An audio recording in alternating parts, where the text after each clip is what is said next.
Salut à toutes et à tous, et bienvenue sur Décodeur Digital. Accrochez-vous, car cette semaine, l'IA a prouvé qu'elle était complètement déchaînée. On parle d'IA qui passe des tests humains censés la bloquer, de PDG d'OpenAI qui compare GPT-5 à une bombe nucléaire, et de Meta qui offre $1 milliard à un chercheur qui refuse.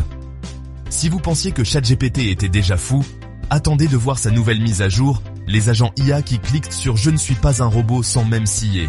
Les choses deviennent vraiment dingues.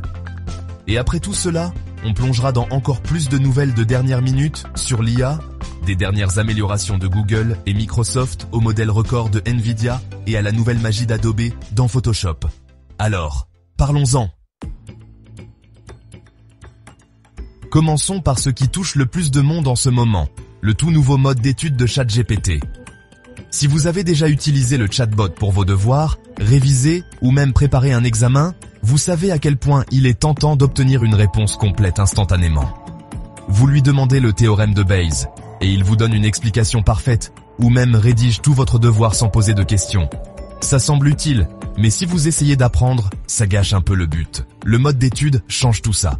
Maintenant, au lieu de simplement donner des réponses, ChatGPT vous guide à travers les concepts étape par étape, comme un véritable tuteur qui ne dort jamais, ne juge pas et ne manque jamais de patience. Il commence par vous demander ce que vous essayez d'apprendre et combien vous en savez déjà.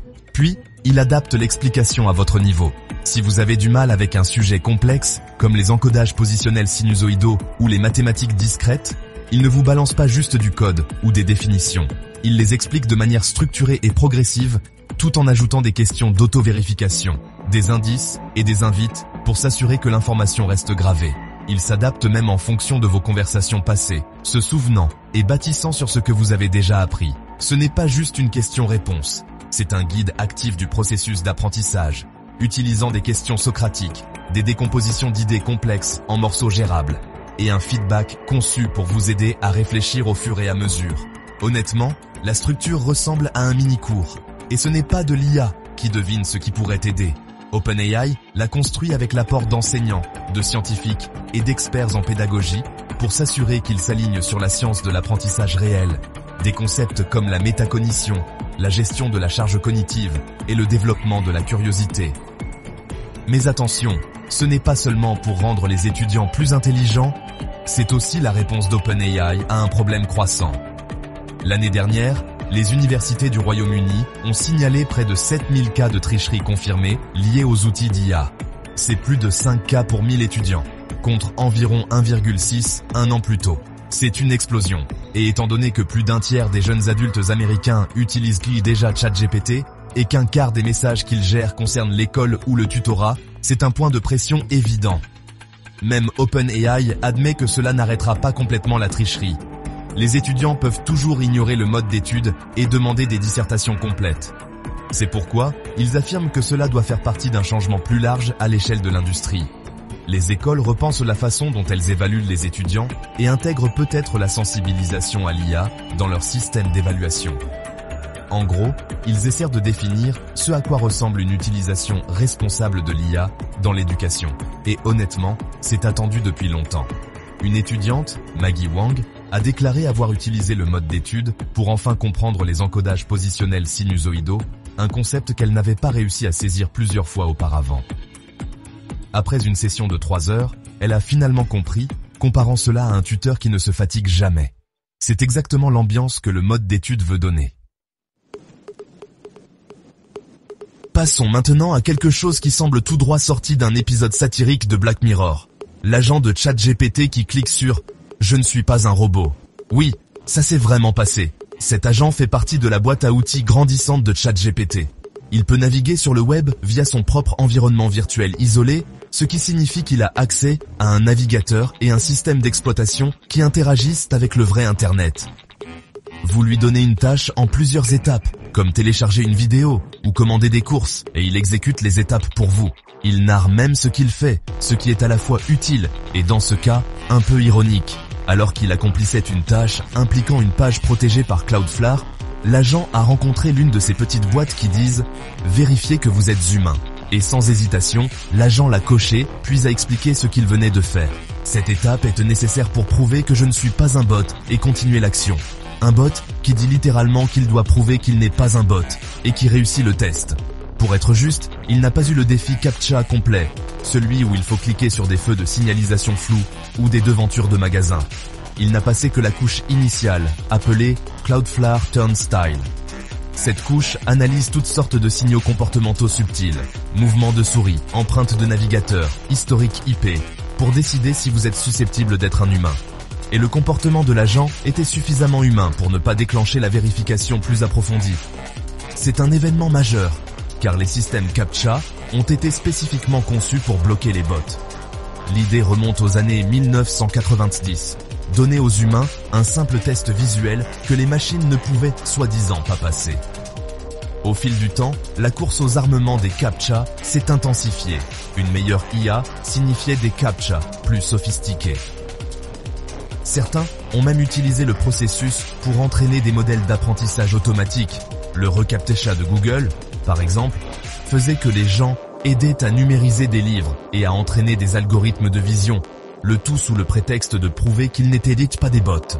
C'est ingénieux, un peu dystopique. Mais le fait qu'un agent IA puisse maintenant traverser tranquillement même la couche comportementale d'un CAPTCHA montre à quel point les choses ont changé.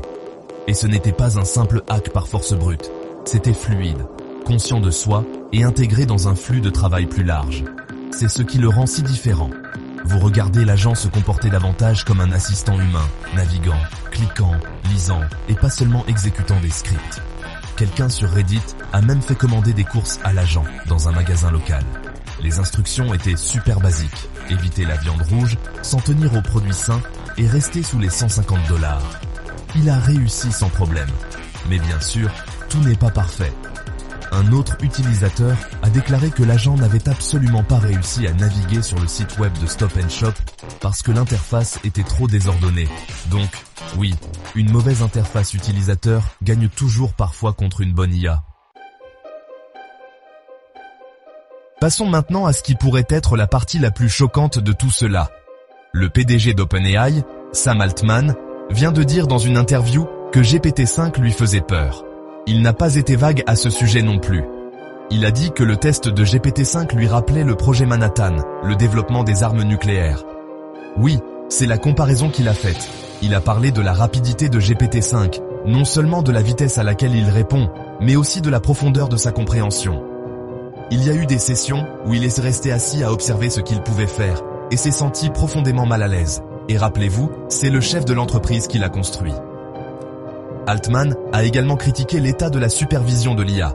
Il a dit qu'il n'y avait pas d'adultes dans la pièce, ce qui signifie que les systèmes censés réguler et surveiller le développement de l'IA sont très en retard. Ça bouge trop vite, et les personnes en charge n'ont pas les outils ou les connaissances pour suivre le rythme. Et juste au moment où vous pensez que les enjeux ne peuvent pas être plus élevés, parlons de Meta. Mark Zuckerberg, qui tente de débaucher les meilleurs talents pour ses nouveaux laboratoires de superintelligence Meta, a frappé un mur. Il a ciblé l'équipe de Mera Morati au Thinking Machines Lab et leur a offert des offres scandaleuses. On parle de centaines de millions, jusqu'à $1 milliard pour un seul chercheur, pas sur toute leur vie, mais sur seulement quelques années. C'est l'une des plus grosses offres jamais entendues dans ce domaine. Et chaque personne a refusé. Personne au Thinking Machines Lab n'a accepté l'offre. Certains se sont vus offrir 200 à 500 millions sur 4 ans, une personne a eu $1 milliard, et ils ont tous dit non. Ce n'est pas juste de la frime, c'est une déclaration. Un rejet de cette ampleur signale que ce n'est plus seulement une question d'argent. Ces chercheurs prennent des décisions basées sur l'alignement des valeurs, peut-être la confiance. Cela en dit long sur la façon dont ils perçoivent Meta et peut-être sur la façon dont ils perçoivent les objectifs de Zuckerberg avec cette nouvelle équipe de superintelligence. Bien. Pendant qu'OpenAI et Mera Morati dominent les gros titres, il s'est aussi passé beaucoup de choses ailleurs dans l'IA. Ideogram a introduit un outil pour générer des personnages cohérents à partir d'une seule photo.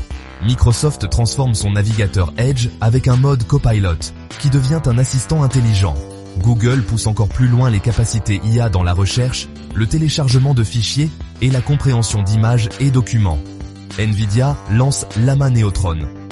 Super 1.5, en tête des benchmarks IA tout en restant léger.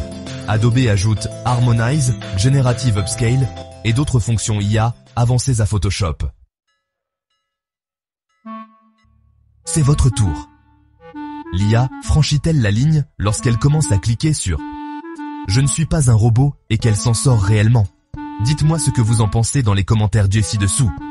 N'oubliez pas de liker, de vous abonner et d'activer les notifications. Merci d'avoir regardé, on se retrouve dans la prochaine vidéo.